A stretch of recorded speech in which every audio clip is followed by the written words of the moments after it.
Hey guys, welcome to this week's Yard Coach podcast. I'm glad you took a couple of minutes. We are covering landscapes involving seniors, senior citizens, not only in our country but around the world, and how various ideas and life outlooks affect those outdoor environments, those landscapes seniors have, seniors want, and how to care for them. Different approaches for sure, and here we will cover them in detail. So, let's get started. Hey guys, just a brief break in this week's podcast here and an invitation for you to go over to youryardcoach.com and check out the products and services that we offer there. For most people, DIY landscaping on a medium to larger level can be very, very intimidating.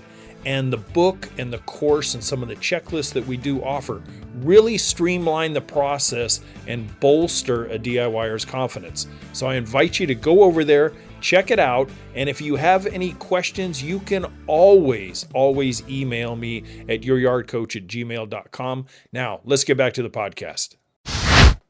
Hey, welcome back. Hey, we are going to cover 3 approaches for seniors, their landscapes, and all that it's involved in what folks should, can, and will do. The 3 approaches are based on my experience as a professional and now as a senior myself. So, number 1 is expansion of the landscape. Many people who have more time and the love and desire want to have a more intricate, more detailed, more complicated, more layered type of landscape. Now that they have, 1, they still have the physical capabilities to attend to such things. 2, they usually have the discretionary income at that age that they could put towards a landscape. And 3, they still have the horticultural bug. They love to get out there and putter and plant and maintain and harvest. All those things are what some seniors really look forward to as far as their golden years. It's finally time to exhale after decades of their nose to the grindstone and only having maybe a modicum of weekends or long summer evenings to go out and putter and decompress and enjoy what they have earned and built and loved on. Number 2, major consolidation and a downsize and change in the landscape. Now, I have seen this especially back in the 2010s to 2015s when I had many seniors as customers, and what they were looking to do is 2 things. We had a huge influx of seniors retiring from the San Francisco Bay Area at the height of a booming real estate market. And they were getting money that they thought they would never, ever see in their lifetime. And they would sell their homes in some of the more valuable parts of that San Francisco Bay Area and move out to the Central Valley, where they might be closer to kids and grandkids. But more importantly, they could kind of trade up to a brand new home and have all the landscape accoutrements that they really wanted. And I can remember being, the tip of the spear for some of those folks as far as designing their new house, both front yard and backyard, and then doing installs for them. There were dozens of Bay Area transplants that came out there and were doing just that. And yet they still had a walloping checking account even after that. I mean, imagine you could sell your home in the Bay Area for, I don't know, let's just take round figures, $1.5 million for a 3-bedroom, 2-bath, 1,200 square foot bungalow type house. And they'd come out to the Central Valley and be able to buy a 1,200, 3-bedroom, 2-bath rancher for, say, $275 back then, something like that. So you can imagine, you can still see the discretionary income that was still in their checking account. But because they were just the newbie retirees, they didn't, how should I say this?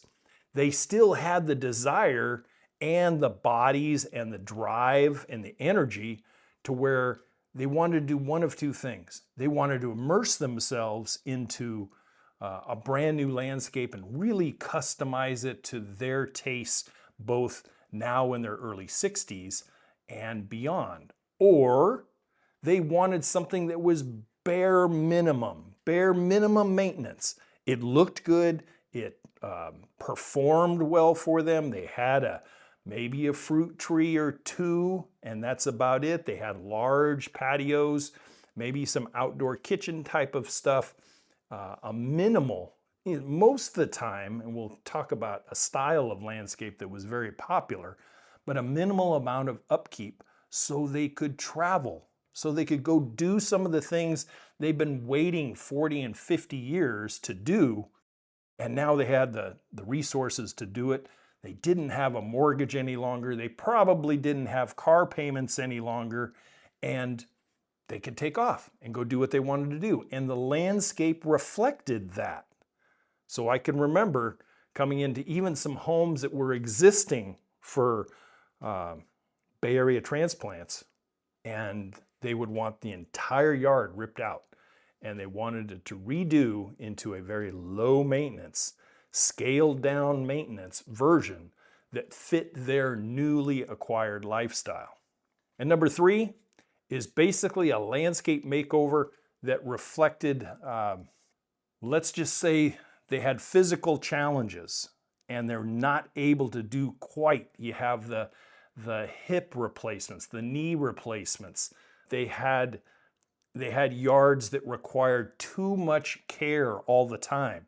So whether they were in a walker, a wheelchair, or whatever, landscapes oftentimes changed and were made over to accommodate these new physical limitations. And those were wider walkways, bigger patios, ramps that got into and out of front and back door type of situations.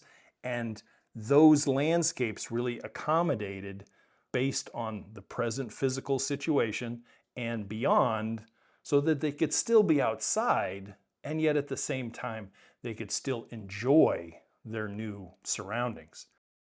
So expansion, major downsizing and consolidation, or landscape makeovers to accommodate new physical challenges that might be present and are going to be in the future. Now, I kind of speak to you based on my professional and also my personal approaches to landscapes. For me, now at age 67, my thoughts and approach to Brook and Pond when we bought it back in October of 23 are much different than 10 years ago at Weed Patch Ranch out in Northern California, where I created a deliberate high maintenance landscape because it was kind of my showroom. It was what we used to advertise water features, lawns, irrigation systems, and we would show pictures or video when I went on consults of what I had done and how it turned out. And oftentimes people went, "Oh, I like that. Oh, that's not quite what I want, but I like that idea. What if we did this?" So Weed Patch Ranch was kind of the showroom thing. Now, where I'm at, I have a different outlook on it. My changes have become quite apparent based on a few criteria. Number 1 is the maintenance criteria and the time involved it takes to take care of what I have now. Now, when we first moved in, the first 12 months of living here was organizational, forest cleanup, functionality, because what we had was okay, and in some people's eyes they would have said, I would have left it just the way it was. Okay, but for us, we wanted something a little prettier to look at, a little more diversified as far as plant material, color, seasonal color, etc. And yet we didn't want to, number 1, break the bank, or number 2, have to be there all the time, even though, as I speak to you in November 2025, it has evolved into that's where we have been. We have not traveled very much at all. We took a brief trip out west this year that was a 3-day turnaround, and that's about it. We did go out to Kansas last October on a job, a huge design job, and that's all the travel. And then this past August, with that 3-day turnaround, we had somebody come over and water some of the newer plants that I had put in probably less than 3 weeks before we left.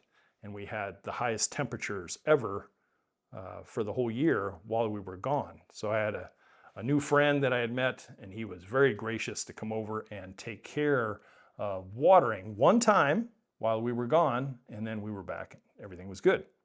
So the other thing is future priorities. What are our future priorities going forward here? And how much more will we actually improve, and to what end? Right now, we have a nice backyard. We have a nice front yard. The forest kind of surrounds us. We have hillside landscaping. We have garden beds now. And beyond that, you really are kind of getting into the luxury items. You don't have to do any more landscaping. You choose to do more landscaping. So I think our accelerator pedal is not going to be mashed to the floor like it has been recently, so that it might free up some time for Maestro and I to get in the truck, put the camper on, and maybe go travel just for a little while. The other thing, the other criteria for me here at Brook and Pond is the environment we live in. We're up here in the north, zone 4. And right now, as I come to you in November of 2025, it is 34 degrees outside with a 15-mile-an-hour wind. The sun is shining brightly, but it is crisp outside. There was a layer of ice on the pond, which has since melted off, and we had some snow flurries last night. So our growing season here is really compressed. It's compressed down to about an average of 5 months, maybe 6. And that all depends on availability of things come August and into September. Up here, the freaking nurseries just roll up their carpet and they don't have much of a selection by that time of year. The other thing that I have to consider is the ability to perform and physically be able to landscape now and in the next 5 to 10 years. How much will I be able to get out there and do? Those things I don't need to have 50 flats of annuals every year to put in the ground. I just don't need that. What I think I would prefer is having a little bit of something to eat from the garden. I would like to get in some small semi-dwarf fruit trees if I can find them. They are so freaking rare up here. They're very hard to find. And I would like to improve the quality of the front lawn that I have. And lastly, as far as being able to do certain things, I do have one big push as far as drainage and irrigation next year. And then we'll be kind of set, kind of take a step back and look and see what we really need to do more. And like I said, the time to complete it. Here you have to be on the runway and at takeoff speed by mid-May and go, and get it all done before mid-September. And that sounds like a huge block of time, but as we get older, the amount of endurance that goes into our bodies lessens every bit. And right now, on the nice days that aren't sweltering, that aren't humid, I can crank out, depending on the task, 5 hours, 6 hours maybe, depending on what I'm doing. And that's all I want to do. I don't want to be so sore and so exhausted as a result of doing it that it kind of takes the fun out of the landscape journey, and you're sitting there with vitamin I every night, just enough to be comfortable to go to sleep. This is what you look forward to as your body ages. And let's face it, a lot of landscaping is, especially at the DIY level, is physical labor. It's, hand tools in your hand or power tools in your hand. We don't all have bobcats anymore. We don't have excavators all the time. Not everybody, unless you want to go rent them. And then again, it's the amount of resources and how you're going to allocate them. So I think seniors have vastly different thoughts on what they want to get from their landscapes. They really do. We've talked about expansions, and when Maestro and I got done with Weed Patch Ranch, we were faced with a decision. We were faced with a big decision. We loved what we had created and basically the surrounding area, sort of, at Weed Patch Ranch. And like the old saying goes, neighbors make the neighborhood. And we probably would not have gone traveling for 4 years had we had decent neighbors. I mean, we had a doozy next to us, a very arrogant family that didn't give two craps about anything but themselves and the parties and the noise and everything that they wanted to create. None. It wouldn't matter if law enforcement got involved or anything else. They were going to do what they wanted to do. And even though we had great surroundings and it looked really nice, you really couldn't enjoy yourself based on the neighborhood, which was a huge criteria for us getting the heck out of there. That and the fact that the construction industry and the laws in California that came to bear on such was just making it just a nightmare to do business as a small business owner. It really is. And I think it's even gotten worse now. Anyway, after 4 years of traveling and exploring our North American continent, we settled again at Brook and Pond. A total paradigm shift from any place that I have ever lived. Now, Maestro, she grew up in the mountains of Idaho, so she was kind of used to the four-season thing. I was not, NorCal boy, right? And here in the grow zones that we have, also a culture of people that we are surrounded by, which is not necessarily a bad thing, just different, and some of the conveniences and availabilities of landscape materials.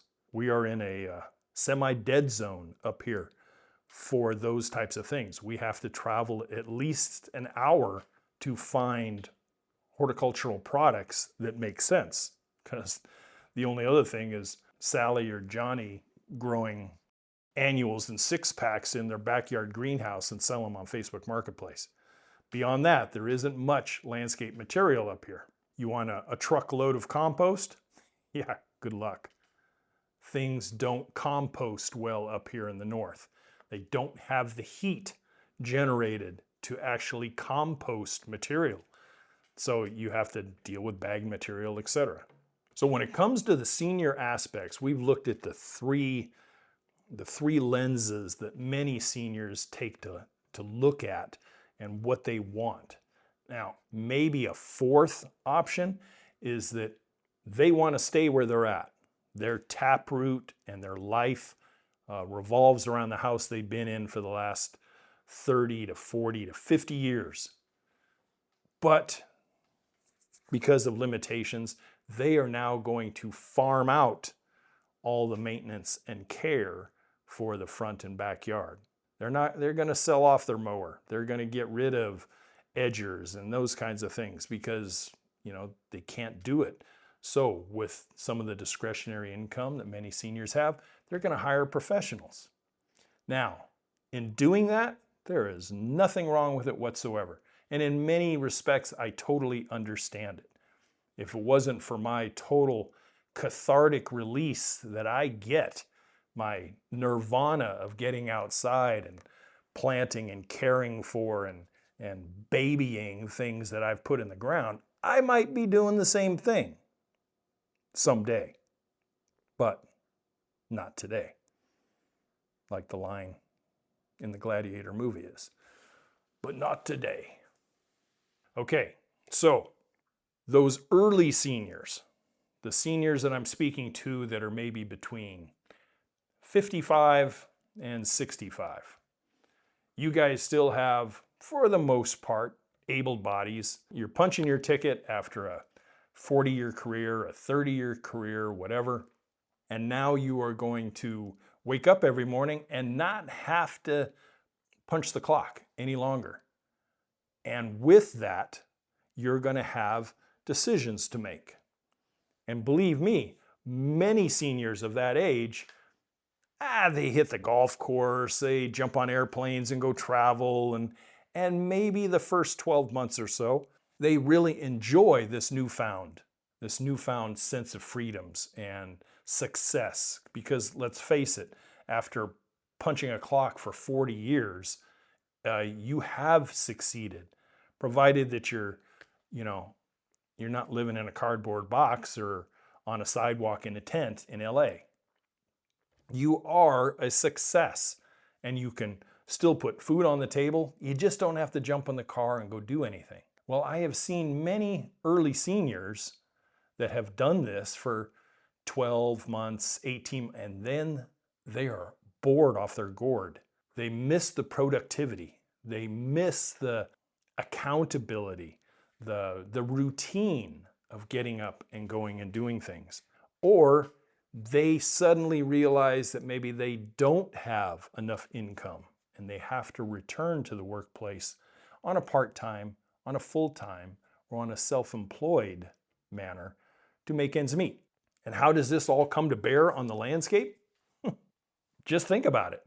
If you're not a horticultural nut like me, and you have done a modicum of maintenance, but your house and your landscape they're okay, but they're not the shining example of the neighborhood.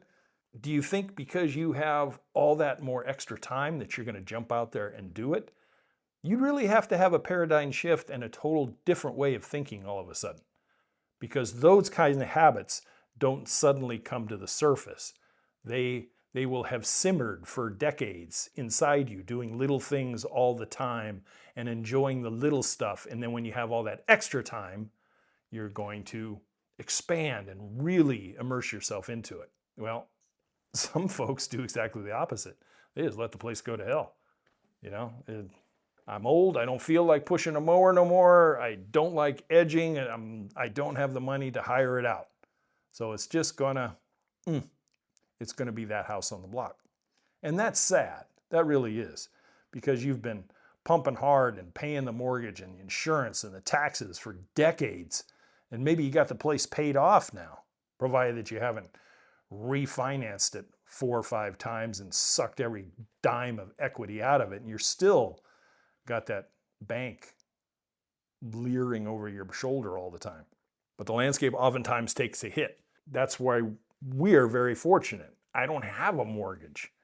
And having come from Northern California and not spending all the profits and stuff from the sale of Weed Patch Ranch, we were able to afford this place and have a little bit of money set aside where we could do the improvements we've done over the course of the last 2 years.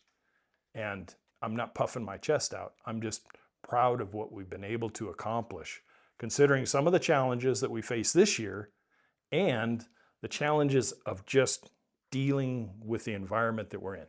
Now, as far as those midterm seniors in their late 60s up to late 70s, if everything is still holding together physically, this is where people get onto a teeter-totter. That if they still have their health, but they haven't done any traveling, maybe they want to go enjoy some of life's experiences and pleasures in other places for a while.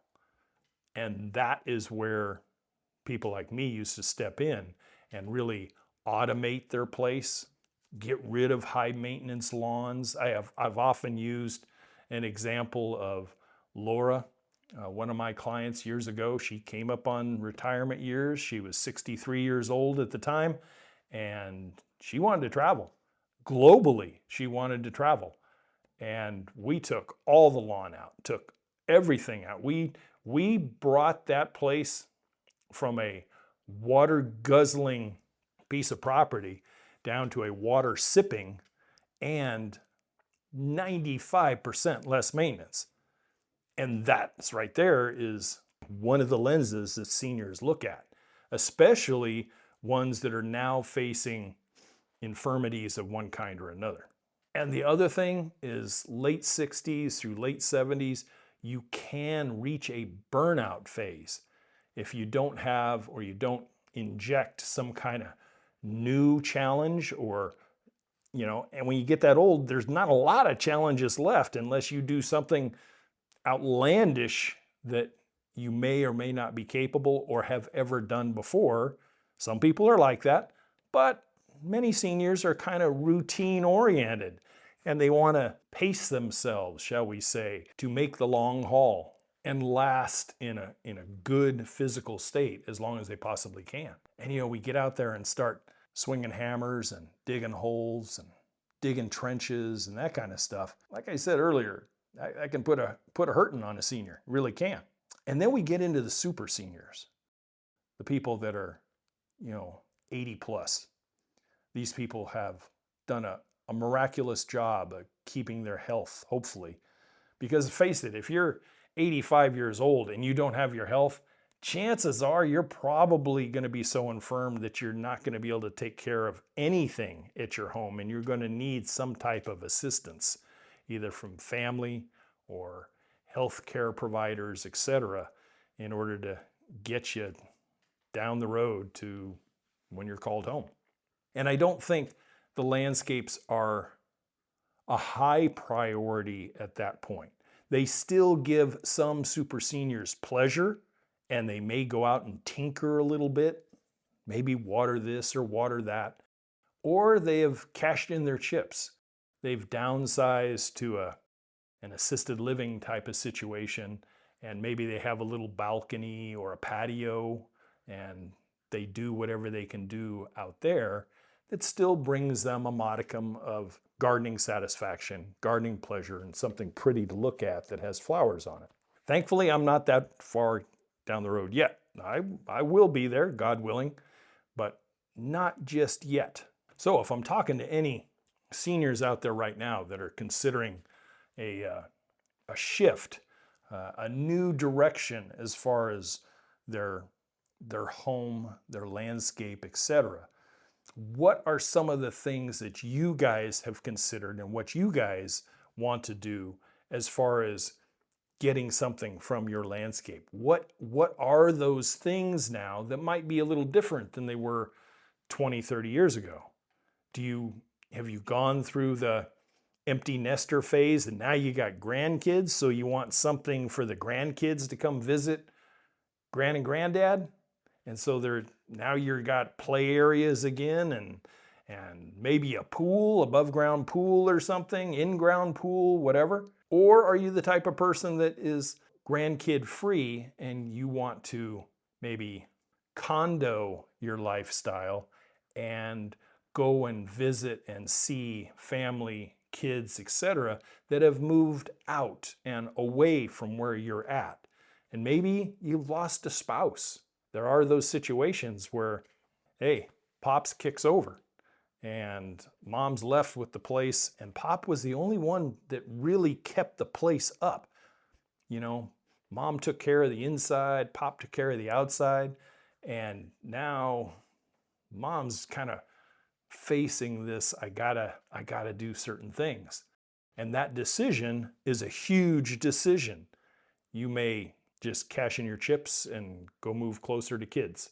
If it's the other way around and Mama has been called home and Dad's there and all, in all his splendor, and he was able to mow the lawn every Saturday, but he didn't give two craps about the planting beds or weed pulling or mulching the beds or planting the pansies and petunias in the springtime that Mama used to do, because she always made the place so pretty out there because it was her catharsis. And now Dad, I'll mow the lawn, that's all I gotta do. So you have to think about how far are you going to want to take the landscape? How far are you going to let it deteriorate before it's almost irrecoverable? And those are really hard questions to answer when you come across that threshold of senior life and having to deal with the landscape aspect of life itself. Sometimes it's not in the top 10 priority. Sometimes, and for some, it's in the top 3. Where do you fall on that? So let's hypothetically talk about something. If you had to sell this coming year, sell your home and move as a senior to a different place, maybe to be closer to family, maybe to be closer to your sister or your brother, or you have super senior parents and you're 60 and they're 85, well, 68, yeah.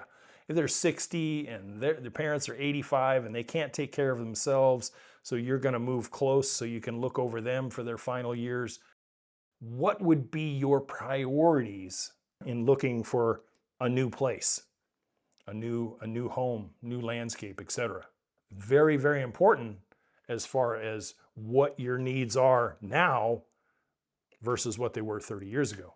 So coming off the road like Maestro and I did, coming off the road, we wanted certain criteria met. More than anything, we wanted some privacy.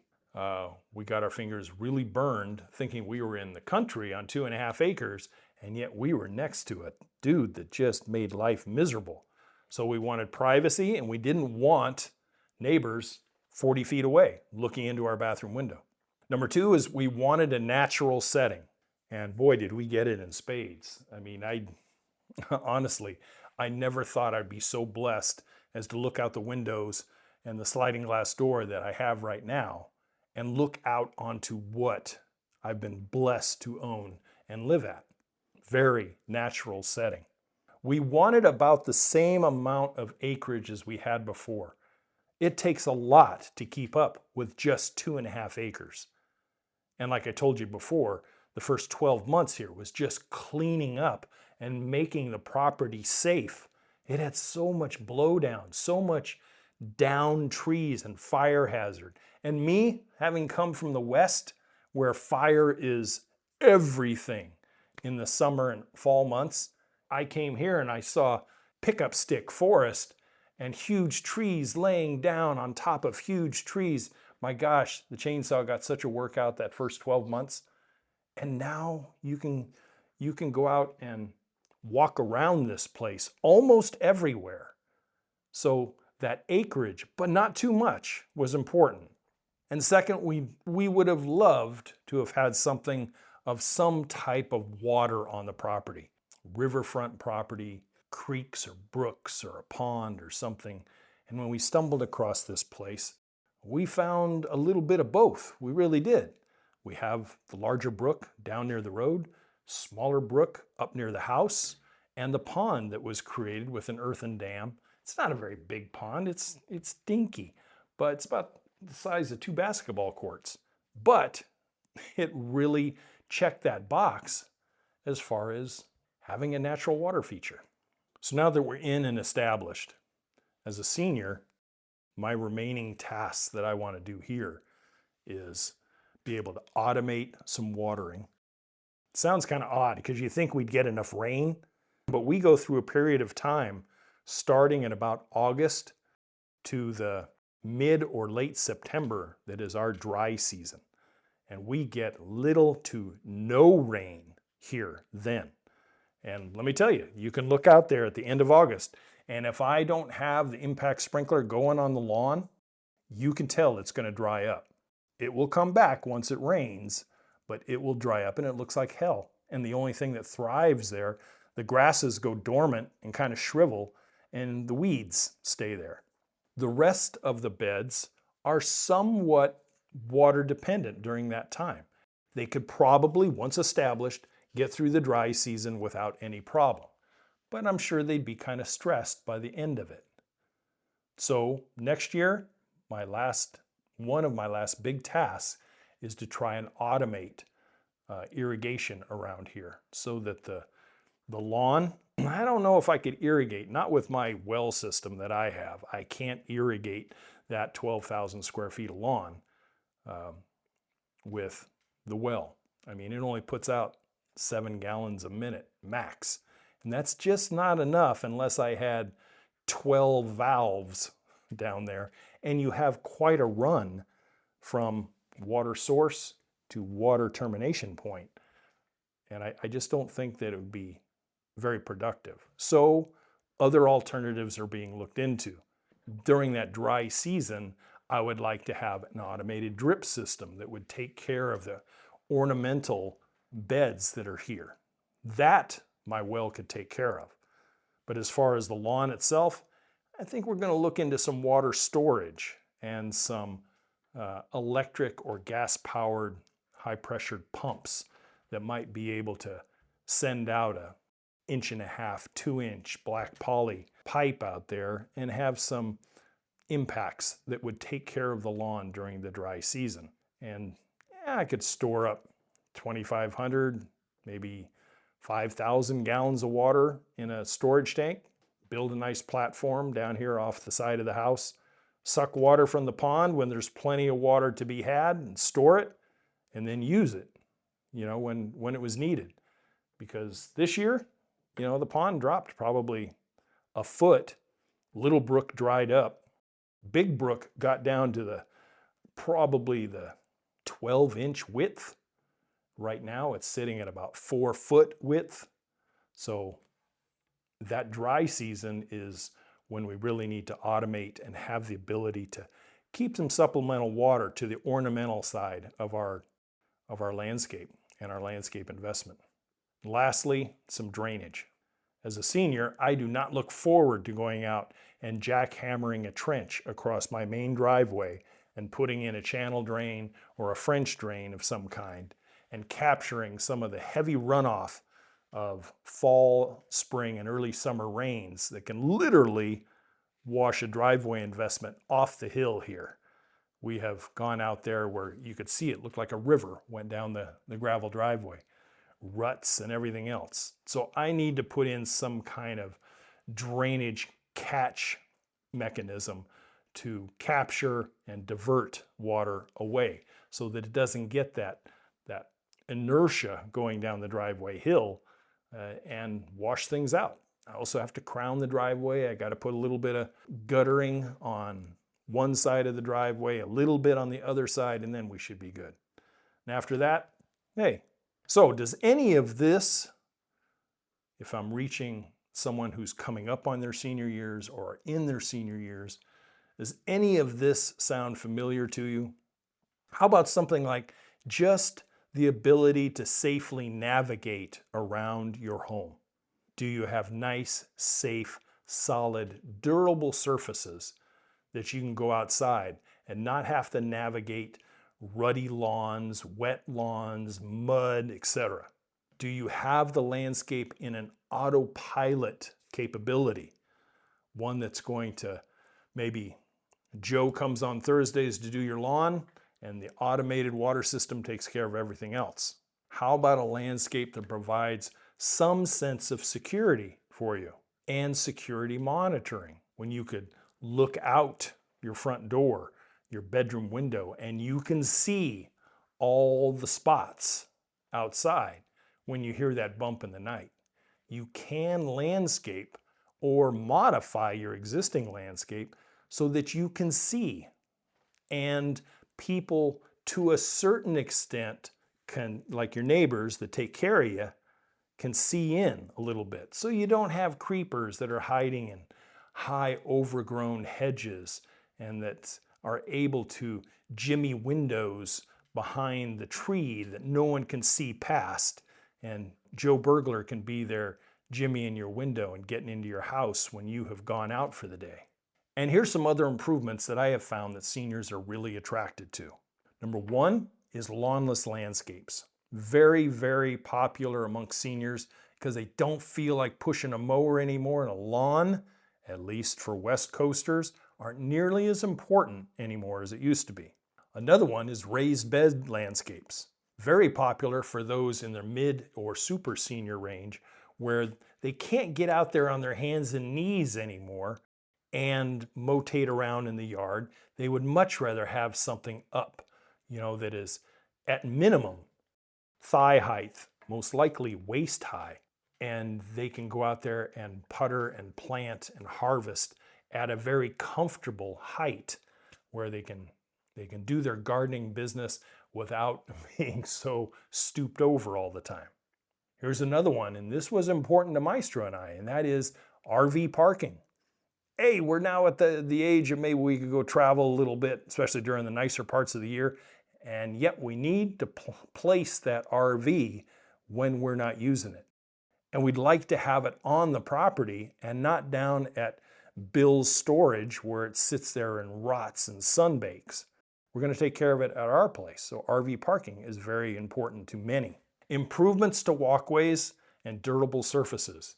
If you've had a home for the last 40 years and you've had some sidewalks cracking and lifting and exfoliating from salt and all that other stuff, maybe it's time to do some improvements so that safe navigation can come back around. Another one is the ability to store. We tend to be accumulators of stuff. I wish I could farm my wife out to you if you are a hoarder for no particular reason. She's great. Her old adage is, if we haven't used it in a year, we don't need it. And away it goes. So we don't have a lot of clutter. We don't have a lot of things any longer. When I was in the business, I had a whole shop just filled with irrigation, piping, pieces, lighting, timers, water feature parts and stuff. I had huge inventories of that thing that I used all the time. And then the garage sale of the decade came along when we sold Weed Patch and all that stuff went away. A lot of the PVC went to my oldest son. But new sheds, a second garage, some form of storage capability where you might alleviate some of the congestion in the house or in the garage. You could actually get your car in there, maybe 2 cars for a 2-car garage. Think about that. And storage becomes kind of important. And lastly, because we've earned it, is ambiance. The ability to enjoy what we've worked so hard to achieve. Very, very important to some people. You know, we've been on this earth for 60 plus years, and we have endured all the things that society has thrown at us, and we have survived to various degrees as a result. We earned the right to be in our backyard in a comfortable, highly ambiance rated place. And if that takes a landscape makeover, so be it. If that takes a makeover of what you have and put a modern spin on it and add some of the accoutrements that really make it more enjoyable, damn right you should do it. You should do it. We did it, we're doing it, and I'm proud to say at 67, I've earned it. And I think you have too. So all these last 5 or 6 thoughts, these priorities, all these can play a role into the landscapes that you have or that you want. And homes, to most anybody, but particularly seniors, for convenience and allowing other life options to open up to you. Keep it neat, keep it pretty, keep it ease of care. Maybe a rebirth of some of the elements for grandkids, if that's where you want to be and what you want to do. And maybe a rebirth of elements for grandkids to visit can be thought through and incorporated back into what you have.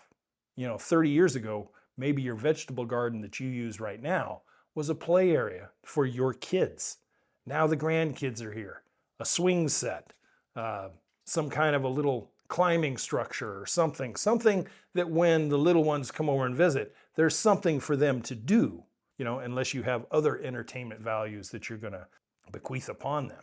You know, I know for a fact there will come a time certainly not in my control, where brook and pond will be too much for me to care for.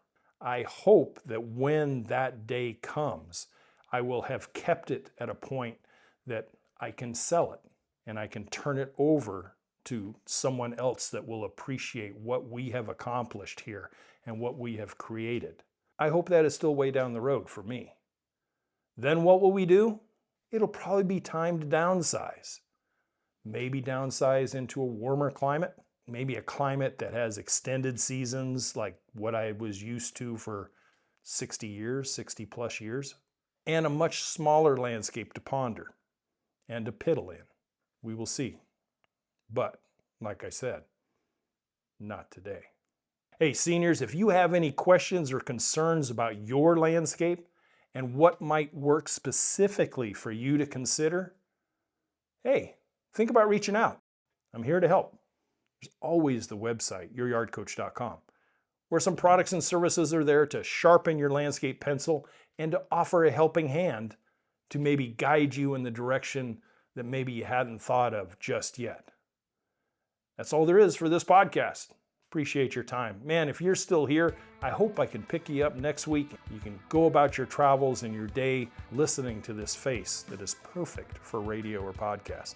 I'll see you next week. And as always, to your guys' landscape success, thanks to all those veterans out there, especially this past weekend. I appreciate you more than any other sector of society. I really do. Veterans are above and beyond, a cut above the rest of society. Hey, I'll talk to you guys next week. Goodbye for now.